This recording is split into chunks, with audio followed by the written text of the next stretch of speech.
That's interesting. My intro is not working. Set Phasers, a highly illogical Star Trek podcast.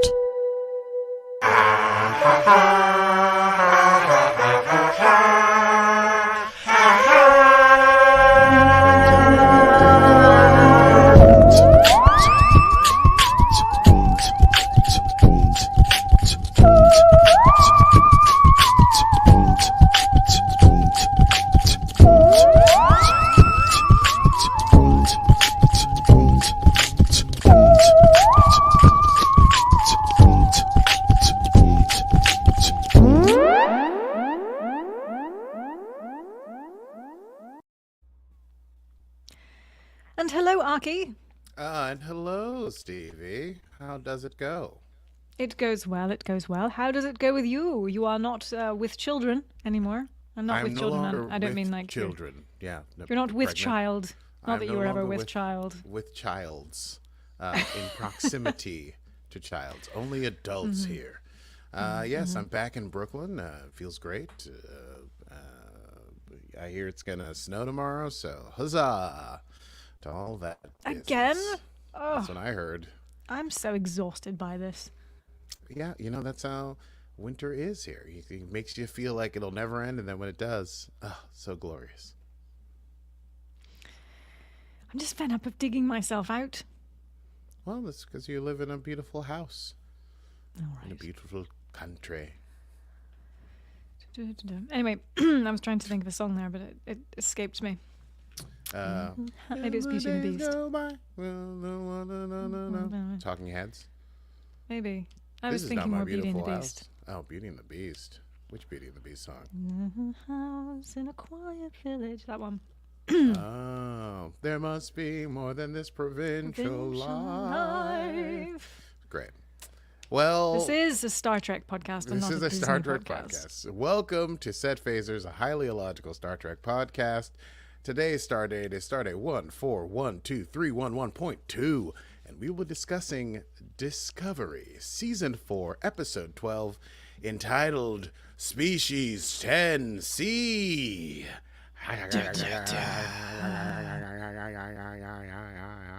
This is, I believe, the penultimate episode of the season. Sorry, what was that? This was the penultimate episode of the season. I said season in a weird way. Ah, yes. I believe it is. And I wish this was one where when it ended, I was like, just want to see the next one. But, here we are. We've got a last little cliffhanger before the season is over. Very exciting. Wonderful season. It's built to a great grand climax. It's hard to believe it begun all those months ago. But before we get into the episode, we have our little preamble, get some business out of the way, and tell you all about our Patreon. Stevie? Yes. Well, we have one, so please join us. And that's it. That's it. That's the preamble. It's patreon.com/setphasers. You can join us for early access to all the episodes. You can join us for possibly Netflix, but certainly watch parties of some description. We'll also have Zoom hangouts after our watch parties where we'll kind of talk about Trek and the episode, and probably we'll all test out Aki's glasses. Got a new pair for the next one. I see you have new glasses now. Truly Are these ridiculous. These are my conventional glasses. These are my normalist glasses, just normal black frames. But I have a pair. Just came in the mail. Well, join our I can Patreon wear and them.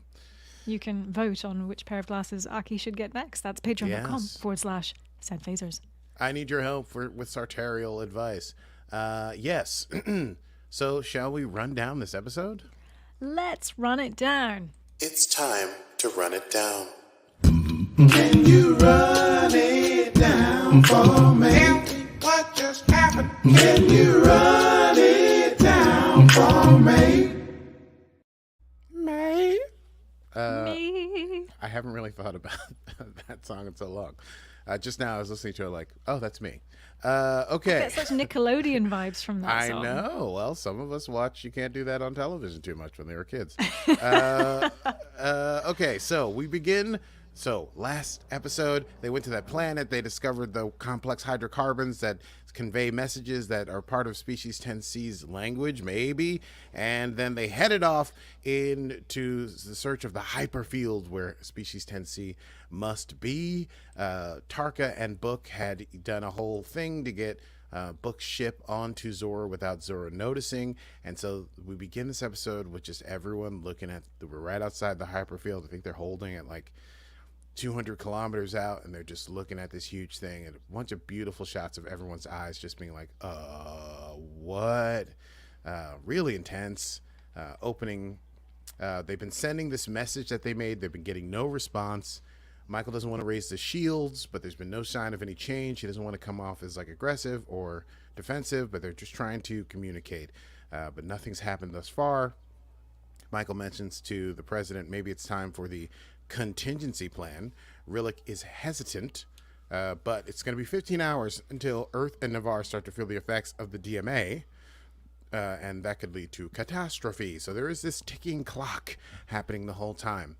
What they've figured out for communicating is they found 16 compounds from the planet, these hydrocarbons, and they each gives off a different emotion: love, curiosity, peacefulness, terror. So Stamets is loading the hydrocarbons into some dots, and they're going to move Discovery closer, send the dots out to spray these hydrocarbons onto the barrier and see what happens. And they're working on that. Zora, newest crew member and the ship, is worried because something feels off. And it's obviously the thing that Tarka and Book put into the engineering system so they could hang off the hull without her noticing. She senses it. She mentions it to Stamets and Adira, who are both super busy trying to get the dots ready to deploy. And they say, okay, well, maybe we'll get Hugh on it and he can figure out what's going on. Meanwhile, on Book's ship, Reno, still kidnapped, detained behind some sort of force barrier. Book is feeling pretty torn up about this whole situation. He knows that the 10C know what it's like to lose a planet, and yet they still made the DMA. And Reno is there kind of being cool, says that she needs some licorice, and Book gets her some licorice from the what do you call it, replicator, and hands it to her through a hole in the field and everything. So they're kind of like, she is kidnapped, but Book is like, it's not kidnapping, and he apologizes to her and everything. Meanwhile, on the ship, let her rip. The dots go to the barrier. They shoot out the hydrocarbons. There's a huge energy spike on the hyperfield surface. A big bulbous thing reaches out, pulls the dots in, and they are lost from contact. And then another huge spike, even bigger than that one, starts to emanate from the surface. They go to red alert. Do you want to do the red alert thing? Oh, yes. We so rarely go to red alert on Discovery. Red alert! Red alert, max warp, turn around, try to run out of there before whatever happens. Doesn't matter. A second giant spike comes out of the hyperfield, grabs Discovery, and pulls it in. And boom, we go to the credits. What an exciting roller coaster of a cold open. We come back to find Discovery is enclosed in some sort of membrane of unknown substance. Half of their systems are shut down. They're unable to get out of the hyperfield. They realize there's like a solar system inside. There's 3 gas giant planets and a sun. The gas giant planets are identical, like the planet that they discovered outside of the hyperfield. And meanwhile, Ndoye goes away and she speaks with Book, tells him what's going on. Reno is listening in on this conversation, so Reno has an idea of who is betraying who and how much. Tarka is in Book's ship. He's found the DMA's power source on the other side of the hyperfield. He believes he can penetrate and pull it out. Book asks after Michael. Ndoye says she's scared just like everyone else, but she's hiding it better. Reno uses the licorice she was just given to do something with a comm badge she has up her sleeve. We don't know what that means, but she literally has something up her sleeve. On Disco, they're being scanned by something. Every millimeter of the bridge is being scanned. The orb they're inside of is keeping things powered down, and Michael is called away to discuss first contact with the delegates. Stamets talks to Hugh and says, can you look into Zora's issue? And Hugh says, great, we'll play the Trill game and talk and see if we can't get to the bottom of what's going on with you. In the meeting, they're it's Saru, Tarina, General Ndoye, Dr. Harai, Michael, I think I said everyone who's there. And they're talking about, what are we trying to do? What are we inside of? there's a little bit of tension between Saru and Reno. I don't know what that's about. Harai does bring up the idea that the Tensi may be waiting for them to convey something that has purpose, not just a disposition, because all they sent so far is like peacefulness, curiosity, but no message. Michael proposes some sort of gift giving as a way to do first contact, like some of the boronite particles that they got from the DMA site. They want to beam the particles onto the orb membrane. Meanwhile, Book and Tarka says he has a way out of the orb, but they're going to need help. Reno asks Book, why would you team up with this guy? What's the deal? We do learn the origins of the name Cleveland Booker, which has been a mystery for 2 seasons. We find out that it's like a name passed down from courier to courier for 4 generations. It is a name that is trusted by clients, and thus it was given by the previous Booker to this Booker. So I guess we don't know Book's real name. Yeah. I'd have to write a new song for that. When he's not being a total cad. We also get Reno's backstory. We only met Reno on the Hiawatha after she had been keeping a bunch of people alive with machines. We learned that Reno's wife died some years ago, and looking for purpose, she joined the Hiawatha, and when they crashed, there was an ensign that was horribly burned and was like, just let me go. And Reno was like, I absolutely couldn't do it. It took 11 days for them to die, and she realized that the reason she couldn't let them go is that the ensign's eyes were the same color eyes as her dead wife's, and she suggests to Book that he and Tarka are making dubious decisions because they're in pain when they know that there is a better way. Book says, you're trying to manipulate me, and Reno says, hey, doesn't mean I'm wrong. Sits back down. Meanwhile, in the meeting, Ndoye is sort of telling Michael that they've hit a wall and they need to make a hard choice, and Michael has a pretty good quote where she's like, listen, I used to think there was no wall, but being a commander has shown me that there is, and let me tell you what, we ain't at the wall yet. Zora says there are some changes in the membrane after they do the boronite thing down near the shuttle bay. So the first contact team heads down to the shuttle bay. Something is coming through, perhaps a life form, but we don't see the life form. We just see a big red cloud. And Harai says that he's sensing that the life form has visual sensors, but an unusual brain structure.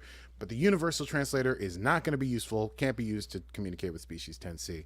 It is excreting a mist of those organic molecule clusters, what they're calling supra molecules, so big molecules made of molecules, essentially. And it is, I will tell you this because I wrote it down, 25% joy, 22% sadness, 17% peacefulness, 14% irritation, 12% surprise, and 10% fear. And then it sends a complex light pattern twice.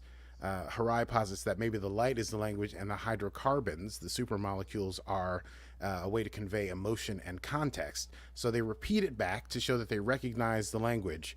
And they're thinking they can figure out how to speak with these 10C here. And Ndoye says it sounds like it's gonna take a long time to come up with something. And remember, we're 15 hours out from Earth and Navarre, getting bombarded by debris from the DMA. So she walks off. Book and Tarka are also able to see the lights. Tarka says it doesn't matter. They explain to Ndoye what they need. They need a huge plasma beam to burst out of the nacelle to cut a hole in the membrane, and that will allow them to get off of Disco and go through the membrane without using any of their own ship's propulsion. It's going to take a while. They need 45 minutes or something like that.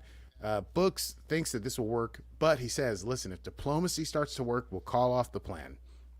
And he sends the override codes for Disco to the general. Why does Book have the override codes? Zora sends a message to the 10C. The message gets sent back again, the same identical message. It's been sent twice by the 10C, once by Zora. Then the 10C creature goes away. And Harai says maybe this is something to do with how the Federation seems primitive. He says it's like comparing a human to a monkey with a rock. Like there's no way for them to communicate to each other. But Michael asks Zora to compare the message to language databases. No known comparison. Harai says it lacks redundancy, but Michael thinks there's a pattern and they need more perspective, so they call down a few people from the bridge. Detmer, Nilsson, and Christopher. Zora and Hugh are working on Zora's feelings, and they find out that there was an anomalous event, and it happened sometime when Reno was on the bridge. He calls for Reno, no response. And so Culber says, oh, I'll go find her in engineering, which is where they think she is. Meanwhile, the Nilsson makes a comparison to music, and Detmer and Christopher help them figure out that perhaps the hydrocarbons are the structure, each is a symbol or a word, and the molecules are the message. When they display a hologram of the super molecule and put the light pattern on top of it in a 3D model, they find out the order in which they should read this clustered hydrocarbon. It's pretty sweet. I love this. Is such a nerdy episode, but I love this kind of thing. Oh, it was so nerdy. So nerdy. Figuring out how language works. It's just like math stuff. But they find out that what they've decoded the molecule. It's a bridge language based on Linkos, which I may have heard of before because there is METI exists right now, METI. It is a language that's sort of like if you have two different cultures that grew up completely apart from each other, but we know that math in a certain sense must be a universal language. The idea of like more, less than, addition, subtraction, multiplication, physics, and things like that. You can make a language based on that to convey very simple messages back and forth to create a bridge of understanding between cultures. So he says they're reaching back to speak to discovery using a primitive language to help communication happen. Harai says he can build a molecule to beam onto the orb with Zora's help, and that works. And Doya asks to have a word with Tarina. Saru talks to Michael about the issue with Tarina, and apparently there's a whole thing. Saru doesn't understand the complex emotional landscape of dating. I don't know, a Vulcan, but essentially Michael says, listen, when Vulcans feel strong emotions for someone, they overcompensate in public by becoming highly logical, and that could be what's going on here. And Saru's like, oh, so Tarina digs me is what you're saying. All right. Harai sends a message, 4 + 5 = 9. On the ship, Book, having heard from Reno, confronts Tarka about this whole situation because Reno has mentioned that she saw Tarka's calculations when he was looking at how they would get out of the thing and pull out the thing. And apparently it's going to kill them all. It will cause the hyperfield to implode. It's going to kill the 10C. It's going to kill Disco and Book. And then there's going to be some sort of dark matter subspace rift that will travel to where the DMA is and destroy Earth and Navarre. So it's Tarka driven by this desire to get to this other universe. That could be an issue. Book confronts Tarka. It turns out Tarka set up the ship with more defensive things than Book knew about. Duh. So Book tries to fire on him and gets blown around, and it's not a good deal. The 10C return once they get this new message. They send new molecules. Each of these messages is equations that equal 9, which means that there is some understanding there. An object approaches, enters the shuttle bay. It's a big, globulous metal orb egg, bean shaped.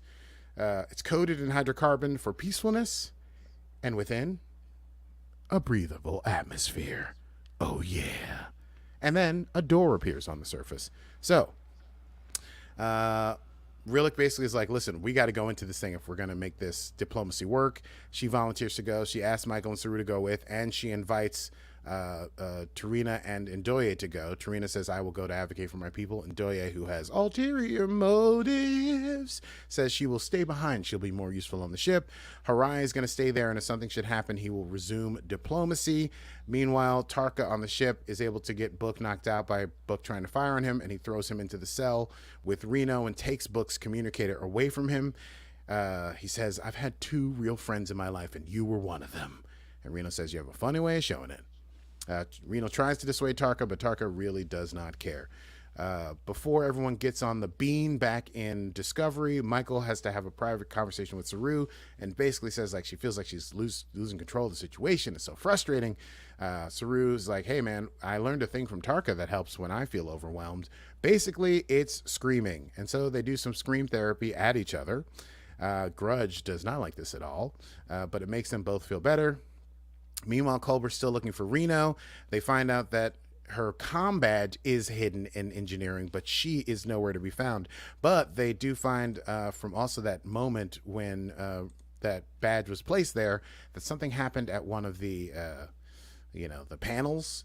Adira goes to the panel and pulls out the weird thing that Tarka made, and that allows Zora to sense the ship that has been hiding on her hull the whole time. But 'tis too late because I got lost because I got so excited. Okay, yes, that's happening. Meanwhile, they get on to the Michael, Tarina, Rillak, and Saru get onto the bean, and they enter through the door, and guess where they are? An exact replica of Discovery's bridge.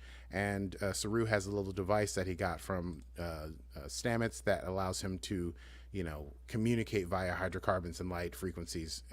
And so they're going to use it inside. They've lost contact with Discovery. An isolytic weapon appears floating in the room. It's not armed, but they think, maybe it was built from the data of Tarka's bomb with the original DMA. They send molecules and light. They see molecules and light on the screen. They translate as a curiosity, an expression of volume for the DMA. So it's asking a question about the weapon. So they posit that maybe the species 10C is unaware of the damage the DMA has caused, and so they need to figure out a way to explain that to them with the message they have. Ndoye calls for Book while this is happening, now that she's got free reign. Book obviously cannot respond because he's without a communicator, trapped in the bubble with Reno. Tarka sends back a message, essentially gaslighting Ndoye, saying, like, we only 4 hours left. We don't know what happened to the people that got on that beam. They could be dead. The time is now. Ndoye uses the override codes, creates the plasma blowback from the thing. This is just as Zora and Hugh and Adira and Stamets find out that the ship is attached to the hull. The override codes happen. They're not able to stop it from the bridge, and a hole is torn in the what do you call it? The bubble that they're in, the field. They're the bubble inside the bubble, and that is happening. While that's happening, the people on the other tinier, but so many bubbles. The people on the other tinier bean bubble, that the diplomatic crew that went in there that has no contact with Discovery, has figured out a way to express, there is a sadness about the DMA and it causes terror to humans. They have to figure out a way to explain all that, but they're able to do that. They send it back and they get a message back from species 10C, which is a greater than sign and the sadness of hydrocarbon, meaning they understand, they have empathy, they are greatly saddened by this situation. So a true breakthrough is happening between the first contact crew and the species 10C. But as that is happening, the plasma goes out of the thing. They discover that Reno is gone. Culber thinks someone took someone off the ship. They know it's Tarka and them. They blow a hole into the other larger bubble that Disco is in, and Tarka's ship goes out, and immediately the people on the smaller bean that were communicating are transported back to the bay. They find out that that Book ship has vented plasma from the nacelles, burned a hole, and run away. They get a new message from 10C. They get sent back, and then there's 4 hours now, apparently. So I guess 11 hours have gone by until Earth gets hit with those things from the DMA. Tarka is flying Book's ship now, free in the hyperfield. Reno is able to explain that the licorice that she asked for allows her to use this combat that she has up her sleeve to communicate with Disco, but she's not able to get through. And Book's like, because you need my access codes. So they use the access codes, and they're able to communicate with Michael, who's now on Discovery, and basically explains that if Tarka does what he wants to do, it's going to kill everybody, upset everybody. And Reno says, you got to stop us, whatever it takes. And that is the end of episode 12, season 4, Star Trek Discovery, entitled Species 10C. Gonna point at my camera. Boom. Whew. You want to chat about that? Oh, yeah, let's do it. I say, darling, let's do a quick chat about that. Yes, let's do. My star. So much happened in this episode. But I guess the elephant in the room is Tarka about to ruin everything? Yes. Well, spoiler. Spoiler, yes. Tarka's going to... Spoiler alert. Spoiler alert. Sorry. Yeah, isn't he? Well, I think so. I mean, it's gonna they have try. the power to pull Discovery out of space with a big snot globule. Can they maybe stop Book's little ship before it takes out the DMA controller thing? I don't know. Maybe they don't have power inside the hyperfield like they do when you're really close to the outer surface of it or something. This hyperfield thing, why? I always envisaged. So I think I'm even just getting confused by the name because hyperfield to me sounds like something at speed. Mm-hmm. Because I'm sure it's a Star Wars thing. Well, hyper usually does mean like we do think of it as like hyperdrive. Yes. Which means like very, very fast drive. But I guess hyper is just what's the word I'm looking for? Not an accelerant. It's like a modifier that means very, very, like Uber. Okay. You know? Very, And so very this field. It's a big, big, big, super strong field, a bubble around. I guess have you heard of Dyson spheres? No. Maybe. Just You don't think I knew what it probably was. have, I'm sure. Yeah. Yeah, it's something I don't know it exactly, but I know it's like if you can harness the power of the sun, you can make a big like sphere around, like we can make a sphere around the sun and Earth and Mars, like extending out that far. That was totally enclosed with all that power, and I think the hyperfield is essentially that. It's a solar system inside of this bubble. So I guess 10C is protecting themselves from future disasters. But in order to power that, they need all this boronite, which is why they have the DMA. Got it. So, do we think that we make contact with species 10C and then we say, hey, you don't need to be frightened. We'll be friends with you. You can let down your hyperfield. 4 + 5 = 9. Let's be friends. Calculus. Me plus you equals us. Yeah, they send the song Calculus from the early aughts that? to... do you remember that song, Calculus? No. I don't remember the exact lyrics. It's like an early aughts pop song. It was like me plus you equals us. That's calculus, or me plus you is calculus. I don't know. Something stupid. But obviously it appeals to me. Calculus is way more complicated than addition, but let's not get into it. Yeah, I hope. I mean, the ending that I want is that, yes, Michael and Rillak come together and they're like, yeah, let's be friends. We just have to, Tarka's in pain, and we just, they're like super understanding of Tarka's pain and maybe help him get to another universe. Book is forgive. That would be the ideal thing. I think it's going to be a little messier than that because this is Discovery. But how many episodes do we have to resolve it? That's why I'm like, I can see that's how they would do it. We have but one, unless they're going to end But on a one? cliffhanger. They end on 14 or is it 13? Oh, I thought it was It's 13. 12, right? I This think is number 14. 12. There's 14? Well, I don't know. I thought you said there were 14. Time to Google it if you Oh. want to. You can Google that. Did you make a longer one? Because that's the only one I have. I don't recall if I did. I feel like I might have done. Check my files. What is the deal? Wikipedia is not working on my computer. I'm just looking for Google that. You can Google that. I've got I guess Google I that have to- rough and then short. That's All right. How many? Oh, rough. I wonder what that sounds like. Probably pretty we rough. can listen to it. If you want to know, you can Google that. If you want to Keeps going. know, you can Google that. If you want to know, you can Google that. Well, you can really hear the you can. So I've discovered in that longer Googling that, yes, it's only 13 episodes according to Google. Okay. So I think we only have one episode left.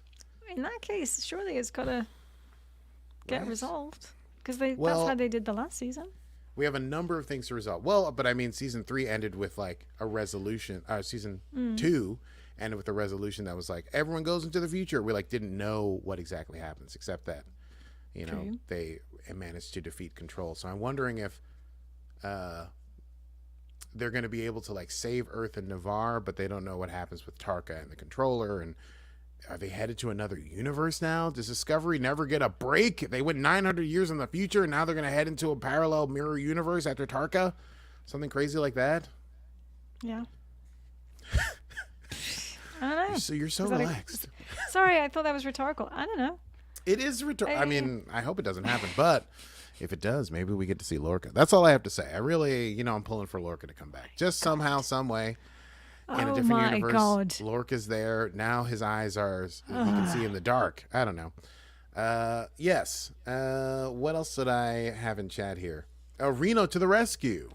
I'm so glad Reno was on that ship, because otherwise Book would just be basically in a thing by himself. So it's a good thing Reno was discovered and is so clever. Thank God for Jett Reno. Knew not to trust Tarka.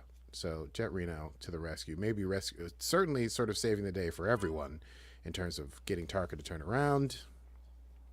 And communication, nerdy, my favorite, is another thing I wrote. I love that they had spent so much time. I love that they were like, get me Detmer, Nelson, and Christopher down here to just stand in a circle and be like, music is awesome. It just felt great for me. I had a great, I would watch that sequence over and over again. Ah, yes, music conveys emotion, but also has a structure and time. I just loved it. What was the movie from a few years ago that was a big deal? I can't remember the title of it. I get it confused with Interstellar and Contact, but basically it was about communicating with like an encephalopod species that wrote weird messages. What was it called? Not I translate. did not watch that. Oh, come on. Who was in it? I can't remember a single thing. I want to say Julianne Moore, but I don't think that's right. Jessica Chastain one? Wasn't that a Mars thing? No. Mind you, It's there was no communication in that one. Yeah, this was about someone who is like a communications specialist. I'll never remember the title of it. I don't know who's in it or how to communicate. Linguist science fiction movie. Is this the dumbest thing I've ever Googled? Science fiction movies for linguists. Arrival. Wow, first hit. Google, you're good. You remember Arrival? It's Amy Adams. Oh, yes. So you're just 2016. you're mixing up your redheads. Is there a word I for that? totally was mixing up my redheads. Absolutely. Anyway, that whole movie is about this is like my fantasy is a TV show where the adventure is figuring out math problems. No swashbuckling, no betrayal, no kissing, no stabbing bad guys, just a bunch of people standing around talking about how great music is and if they can communicate with this unknown species. Anyway, I also like the other stuff, I guess. That was cool. And my final thing, Saru and Tarina sitting in a tree. Did they? They didn't kiss, but I'm hoping they will. Oh, right. Yes, of course. I was Yeah. like, what did it? Hang on. Did I miss something? Well, no, just that I didn't mention it in detail, but once Michael explains to Saru the whole thing about how Vulcans overcompensate with logic, Oh, yes, and then and he I goes to care talk to about you. And yeah, she goes, I don't know how to go into it with people that I care about, and Saru's like, oh, what? And then they get interrupted by someone like, here's that thing you asked for, and Saru's like, okay, better get on this orb. Anyway, sitting in a tree. yes. Meditating. Meditating. Yeah, Saru and Tarina sitting in a tree. Meditating. I'm not a good speller. That's all I got for That's chat all I stuff. Shall Should we we move move on? on? Yes. Yes. We're mimicking each other. Quotable moments. Yes, perhaps we've hung out for too long. Who knows? Indeed. Indubitably. Quotable moments. I have a few. They weren't like major crazy quotes in this one, but I said that it's like comparing a monkey with a rock to a human, that Harai says. Saru, when Michael says she's super worried about losing control, says, I have also struggled with feeling a lack of control, yet it is something with which we must make peace. So timely for the world we live in today. And the moment the Saru and Tarina sitting in a tree, Saru comes over to Tarina and says, hey, I know we're all, what's up? Nothing I don't think we have anything to be afraid of. You know what I mean? And Tarina says, I wish I could say the same. I must admit, I am not certain how to step into danger with one for whom I have such personal fondness. Which is like, for a Vulcan, that's like I dig you it. up. You know what I mean? Yeah. I dig your vibes. I dig your vibes. Can I say that? Yeah, I Yeah. can say that. One thing I really did like, which obviously I've talked about how much I like the communication stuff in this, when they're like, they get the message on the little bubble and they're trying to figure out how to convey that the DMA is scary to us. They say, you know, they're like, we have to figure out a way to say the volume for the DMA is scary to us, and they're not aware, so we need to tell them how it's terrifying to us. And Michael says, okay, figure out how to say that with math. That's pretty good stuff. It's pretty good. Pretty good. I don't think I have any other big quotes. Am I missing something? I've had two real friends in my life. Poor Tarka. Oh, yes. I know. Book. And then Jett Reno with her Jet's jabs. Let's get ready to rumble! Jet's jabs. Wow, really strong. Really strong. You can tell the sound effects that I've created versus the ones that you created. Yeah, well, yours sound like they would be in an action film. Could be, yeah, that's true.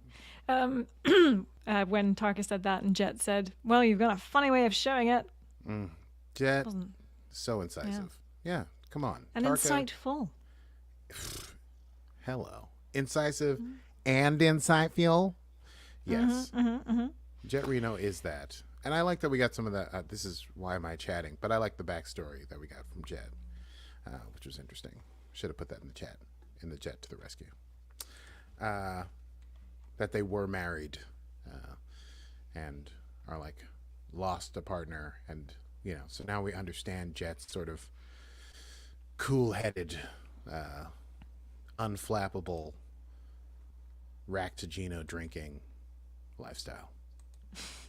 Indeed. Indeed. Is there any news? No, there is no news. It's been a bit. Okay. Then let's move on to next time. Let's do. Next time on Set Phasers. Hey, next time, according to the Google I just did, we'll be talking about the season 4 finale of Discovery. We could be wrong, but I think I'm right. And gosh, we don't know how they're going to wrap this up, but I hope everyone lives. But thank you so much for listening to this episode of our podcast. We're so happy to have you as listeners. I'm overcome with emotion. You can find us wherever you get podcasts. We put out new episodes. We try to put out new episodes every Monday, but one of us has a crazy schedule. But we will try to stay abreast of Star Trek Discovery. That person is not me. It's not Stevie, so there's your clue. Say it now. Figure out how to say that with math. And yes, and we're super excited to start running down Picard. Excuse me, Picard. I got so excited I burped. Oh, I just died. Let me take that again. Bless you. Good Lord. I was Oh, so we're leaving excited. that in. That's not getting edited. Picard burped. Yes. Well, I'm super excited to get back to it. Oh, I can't even make that up. Ooh, oh boy, that was weird. That was like Yeah. one of those involuntary nerd things that happens. Yes. Other things. Should I take over for you? You Please. can, of course, join us on social media. We are Set Phasers Podcast and Set Phasers on Instagram and Facebook, respectively. Please join our Patreon, patreon.com/Set Phasers. For the month of March, we are doing all tiers for as little as $3 a month. So you can just get a taste of what we do, see if you dig it, stay with us if you do, and, you know, bugger off if you don't. I'm just kidding. Please stay with us. Setphasers.com. That's not it. Podcast. That's not it either. Patreon.com/Set Phasers. I wish I could burp on command, because then I could do it again, but I can't. Yes. Never forget, we are also on Facebook and Instagram. Meme Game Strong. It's all Stevie. Oh, did you? I was dancing too hard. So you got into the Patreon and our I did. social media. That's I was- everything. Yeah, oops, sorry. Well, Oops. you were going to think of something mathy to say, and I will say that until next time, I am Stevie Mans. Oh, and I have also struggled when I feel a lack of control, yet it is something we must make peace with. And this has been Set Phasers, a highly illogical Star Trek podcast. Computer.